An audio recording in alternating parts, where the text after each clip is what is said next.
10 জিলহজ হজের তৃতীয় দিনের কার্যক্রম শুরু হয় মুজদালিফা থেকে। এদিন সূর্য ওঠার পর জামারাতে কঙ্কর নিক্ষেপের জন্য হাজিরা রওনা হন মিনার উদ্দেশ্যে। কেউ মুজদালিফা থেকে আবার কেউ মিনার পার্শ্ববর্তী অঞ্চল থেকে কঙ্কর সংগ্রহ করেন। সেখানে পৌঁছে বড় জামারায় 60টি কঙ্কর নিক্ষেপ করেন হাজিরা। সূর্য পশ্চিমে ঢলে যাওয়ার আগ পর্যন্ত কঙ্কর নিক্ষেপ করা সুন্নত। এদিন সূর্য ওঠা থেকে শুরু করে 11 জিলহজ সুবহে সাদিক পর্যন্ত 3 দিন কঙ্কর নিক্ষেপ করা হয়। বড় জামারায় পাথর নিক্ষেপের পর মিনায় ফিরে যান হাজিরা। আল্লাহর সন্তুষ্টি অর্জনে সেখানে পশু কোরবানি করেন তারা। কোরবানি শেষে মাথা মুন্ডন করে এহরামের কাপড় খুলে ফেলেন হাজিরা।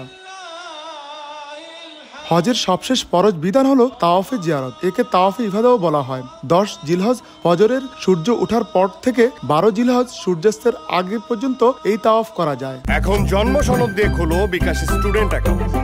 নিজের বিকাশ নিজে কর। তবে যত তাড়াতাড়ি সম্ভব তাওয়াফ করে নেওয়াটাই উত্তম। 11 জিলহজ 3টি শয়তানকে 60টি করে মোট 21টি পাথর নিক্ষেপ করেন হাজিরা। সবশেষ কাবা শরীফে বিদায়ী তাওয়াফের মধ্য দিয়ে শেষ হয় হজের আনুষ্ঠানিকতা। আরিফুর রহমান, সময় সংবাদ, সৌদি আরব।